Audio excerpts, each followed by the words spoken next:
Movie के start में हमें डॉक्टर सुसैन को दिखाया जाता है जो एक फार्मास्यूटिकल इंडस्ट्री के लिए काम किया करती थी और वो डिसीज को खत्म करने के लिए एक रिसर्च पर काम कर रही थी। मगर कंपनी के ऑनर्स उसको ये रिसर्च खत्म करने के लिए कहते हैं क्योंकि उनके बहुत ज्यादा पैसे खर्च हो गए थे और कोई भी रिजल्ट उनके हाथ में नहीं आया था। तो डॉक्टर सुसैन उनसे 2 दिन का टाइम मांगती है और कहती है कि 2 दिन में मैं आप लोगों को रिजल्ट दूंगी। और अब हम सुसैन और उसके साथ उसके हेड को देखते हैं जिनको वो अपनी रिसर्च फैसिलिटी पर लेकर जा रही थी जो बिल्कुल समंदर के बीच में बनी हुई थी। वहाँ पर डॉक्टर सुसैन की कंपनी का जो ऑनर था उसको बायोलॉजिस्ट वेलकम करती है। वो बायोलॉजिस्ट इनको अपनी सारी रिसर्च फैसिलिटी दिखाती है। वहीं पर वो ऑनर एक आदमी को पानी में देखता है जो शार्क का ख्याल रखा करता था। इसका नाम कार्टर था। वो कार्टर को देखकर बहुत ज्यादा इम्प्रेस होता है। बायोलॉजिस्ट उस ऑनर को बताती है कि ये नॉर्मल शार्क हैं, मगर जिन पर हम एक्सपेरिमेंट कर रहे हैं वो साइज में काफी ज्यादा बड़ी है और उनको अलग रखा गया है। वो बायोलॉजिस्ट ऑनर को आगे रिसर्च फैसिलिटी दिखाती है। वो उसको बताती है कि इस रिसर्च फैसिलिटी में 3 लेवल्स हैं। लेवल 1 पर ग्रुप मेंबर्स रहते हैं, जबकि लेवल 2 पर लैब और शार्क्स हैं और लेवल 3 पर पूरी एयरलॉक फैसिलिटी बनाई गई है जहाँ पर हम उन शार्क को लाकर उन पर एक्सपेरिमेंट करते हैं। अब यहाँ पर हमें पता चलता है डॉक्टर सुसैन जो डिसीज पर रिसर्च कर रही थी वो दरअसल शार्क के माइंड में एक प्रोटीन था, क्योंकि शार्क अगर बूढ़ी भी हो जाती हैं तो ना तो उनको आईसाइट की प्रॉब्लम होती है और ना ही वो वीक होती हैं। इसके बाद लेवल 1 पर हमें कुक दिखाया जाता है जो वहाँ पर सब लोगों के लिए डिनर तैयार कर रहा था। अब जब रात को कार्टर शार्क को खाना देने के लिए जाता है तो वो देखता है जो 2 बड़ी शार्क थी वो एक छोटी शार्क को खा रही थी। कार्टर फौरन से जाकर डॉक्टर सुसैन को बताता है और कहता है कि हमें थोड़ा सा और वेट करना चाहिए इस एक्सपेरिमेंट के लिए। मगर डॉक्टर सुसैन कार्टर की कोई भी बात नहीं सुनती। वो कहती है कि अगर हमने कल ये एक्सपेरिमेंट ना किया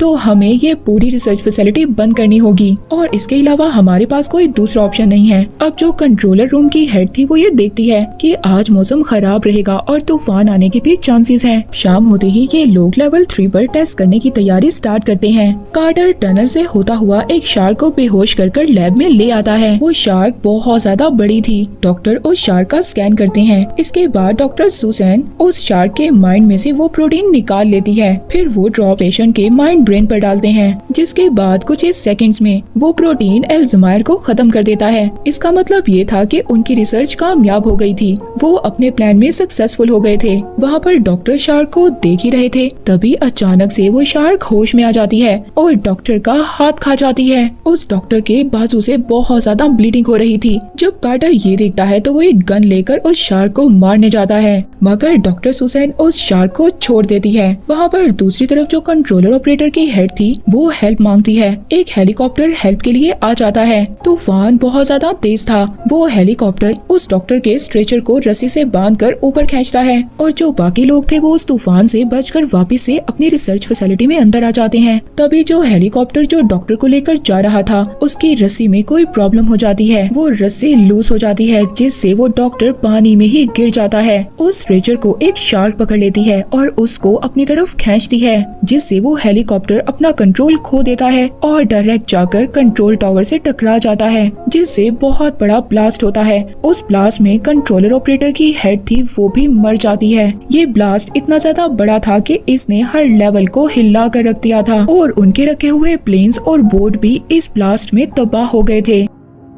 लैब में देखते हैं कि वो शार्क उस डॉक्टर के स्ट्रेचर को एक मिरर पर मार देती है। वो शीशा टूट जाता है। उस शीशे के टूटते ही इनके लैब में पानी आने लगता है, मगर तभी ये लोग किसी न किसी तरह वहाँ से बचकर निकल जाते हैं। मगर इनका लैब पूरा का पूरा पानी में डूब चुका था। अब ये लोग लेवल 2 पर जाने की तैयारी करते हैं, तभी ये देखते हैं कि स्टेयर्स में भी पानी आ चुका था और एलिवेटर भी काम नहीं कर रही थी और अब इनके पास ऊपर जाने का कोई भी रास्ता नहीं था। दूसरी तरफ हम उसी कुक को देखते हैं। ये लेवल 1 पर था और चेक करने के लिए जा रहा था कि आखिरकार ये सब क्या हो रहा है और तभी अचानक से वहाँ पर भी पानी आ जाता है। लेवल 1 भी सारा का सारा डूब गया था और लेवल 1 में एक शार्क भी आ गई थी। दूसरी तरफ डॉक्टर सुसैन और उसके साथ बाकी जो उसके साथी थे वो नीचे रास्ता ढूंढ रहे थे। तभी अचानक से उनको एक डोर पर पता चलता है कि शार्क उस डोर को तोड़ना चाहती है। कुछ ही देर में शार्क उस डोर को तोड़ देती है और वहाँ पर भी पानी भरने लगता है, मगर ये लोग एक सेफ जगह पर पहुँच जाते हैं। अब ऑनर को ये सब कुछ समझ नहीं आ रहा था कि शार्क ऐसा कैसे कर सकती है, और न ही कार्टर इन सब के बारे में जानता था जो शार्क का ख्याल रखा करता था। तभी वो ऑनर सूजन से कहता है कि मुझे सच सच बताओ, आखिर शार्क ऐसा क्यों कर रही है? तुमने अपने एक्सपेरिमेंट में क्या कुछ किया है? तो यहाँ पर सूजन ये रिवील करती है कि शार्क का माइंड इतना बड़ा नहीं होता, तो उसमें से इतना ज्यादा प्रोटीन निकालना इतना आसान नहीं था। तो इस वजह से डॉक्टर सूजन ने और दूसरे डॉक्टर ने मिलकर इल्लीगल तौर पर उसके माइंड को जेनेटिक इंजीनियरिंग से बड़ा किया ताकि ये हमें ज्यादा प्रोटीन प्रोवाइड कर सके, और यही वजह है कि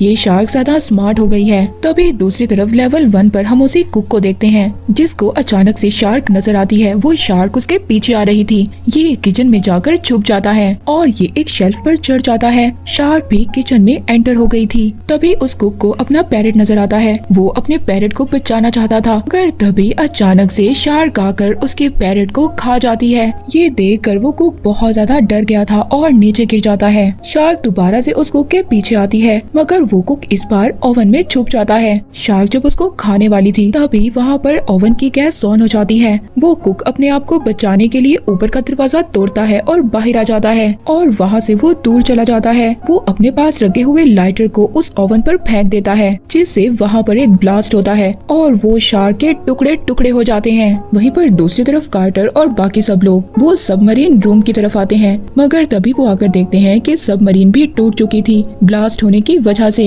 यहाँ पर ये सभी लोग बहुत ज्यादा डर गए थे। तभी वहाँ पर जो इंजीनियर था वो डॉक्टर सूजन से लड़ने लगता है, क्योंकि वो बहुत ज्यादा डरा हुआ था। तो ऑनर उन्हें कहते हैं कि तुम्हें लड़ना नहीं चाहिए, बल्कि तुम्हें टीम की तरह वर्क करना होगा, क्योंकि यही रास्ता है, हम सब यहाँ से बचकर जा सकते हैं। इससे पहले वो ऑनर अपनी बात खत्म करता तभी पीछे से पूल से शार्क निकल कर आती है और दोनों शार्क मिलकर उस ऑनर को खा जाती हैं। ये सब लोग बहुत ज्यादा डर गए थे। तभी ये लैडर से बाहर निकलने लगते हैं। उसका हवा का प्रेशर इतना ज्यादा तेज था, पूल का पानी उस रूम में भरने लगता है। कार्टर और वो इंजीनियर दोनों मिलकर अब उस रूम को बंद कर देते हैं और फिर ये आगे लेवल 1 की तरफ जाने लगते हैं। पर वहाँ पर भी शार्क आ जाती है। वो डोर को तोड़ देती है और उनका पीछा करती है। कार्टर को एक आइडिया आता है। वो लेवल 2 का दरवाजा खोलने जाता है ताकि सारा पानी लेवल 2 के अंदर चला जाए और उन लोगों को ऊपर जाने का टाइम मिल जाए। अब ये लोग एक लेडर सीढ़ी के जरिए ऊपर चढ़ रहे होते हैं, तभी वो सीढ़ी टूट जाती है और जो बायोलॉजिस्ट थी वो पानी में गिर गई थी। कार्टर उस बायोलॉजिस्ट की हेल्प करने की कोशिश करता है, मगर तब तक शार्क ने उसको पकड़ लिया था और खा गई थी। वो तीनों ये सब देखकर बहुत ज्यादा दुखी हो गए थे।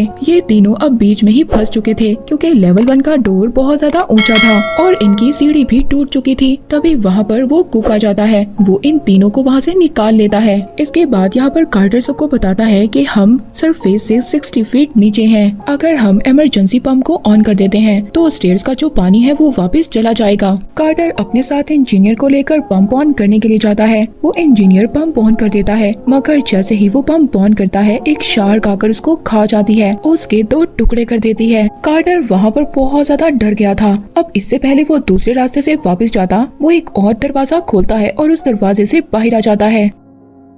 वहीं पर हम डॉक्टर सूजन को देखते हैं जो कुक से कह रही थी कि मुझे अपना डाटा लेने के लिए अपने रूम में जाना है। सूजन देखती है कि वो जगह डूब चुकी थी। वो उस जगह से अपने रूम में आती है जहाँ पर उसको डाटा मिल जाता है, मगर तभी एक शार्क उसकी तरफ बढ़ रही थी। सूजन उस शार्क से बचने के लिए एक शेल्फ पर चढ़ जाती है, मगर इन सब चक्रों में डॉक्टर सूजन का डाटा पानी में ही गिर गया था। शार्क डॉक्टर सूजन पर अटैक करने वाली थी, मगर तभी वो वहाँ से एक इलेक्ट्रिक वायर को निकालती है और उस शार्क के मुँह में डाल देती है, जिससे शार्क को एक जबरदस्त इलेक्ट्रिक शॉक लगता है और वो मर जाती है। मगर उस शॉक की वजह से डॉक्टर सूजन का डाटा भी सारा का सारा जल जाता है। इसके बाद हम कार्टर को देखते हैं जो दूसरे रास्ते से लेवल 1 तक पहुंच गया था और वो कुक उसको अकेला देखकर ये समझ गया था कि बेचारा इंजीनियर भी मारा गया। इसके बाद ये कुक के साथ एक चैम्बर में जाते हैं, तो वो वहाँ पर एक सरफेस को ऑन कर देते हैं, जिससे उसका प्रेशर ऊपर की तरफ जाता है और शार्क उसे डिस्ट्रैक्ट हो जाती है। ये लोग भी ऊपर की तरफ आ गए थे, मगर जैसे ही ये लोग ऊपर की तरफ आते हैं तो शार्क उस कुक का पाँव पकड़ लेती है, मगर वो कुक हार नहीं मानता।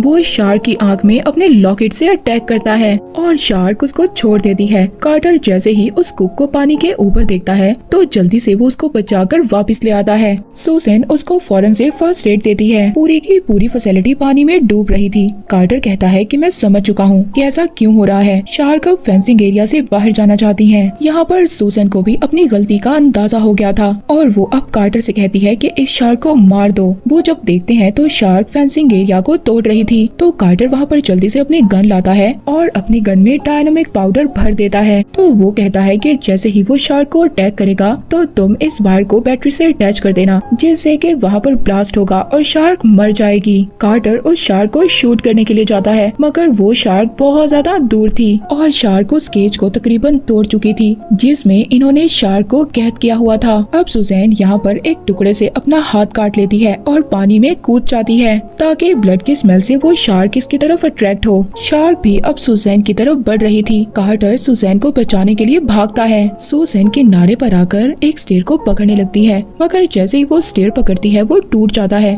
जिस वजह से सुजैन पानी में गिर जाती है और वो शार्क सुजैन को भी पकड़कर खा गई थी। कार्टर जब सुजैन को बचाने के लिए पानी में कूदता है तो शार्क उस पर भी अटैक करने लगती है। कार्टर उस शार्क को कसकर पकड़ लेता है। वो शार्क अपने आप को छुड़वाने के लिए बहुत तेजी से पानी में स्विम करती है। दूसरी तरफ वो कुक उस गन तक पहुंच गया था। वो उस शार्क पर निशाना लगाता है। जैसे ही उस शार्क पर निशाना लगता है तो कार्टर कहता है कि इसकी वायर को बैटरी के साथ जोड़ दो। कार्टर खुद को उस शार्क से छुड़वा लेता है और केज को वहाँ पर पकड़ लेता है। कुक जैसे ही उस वायर को बैटरी के साथ अटैच करता है तो एक जोरदार ब्लास्ट होता है, जिससे कि उस शार्क के टुकड़े टुकड़े हो जाते हैं और कुक ये देखकर खुश हो गया था कि कार्टर जिंदा है। कार्टर उस कुक के पास पहुंच जाता है और दोनों रेस्ट करने लगते हैं। मूवी यहीं पर एंड हो जाती है।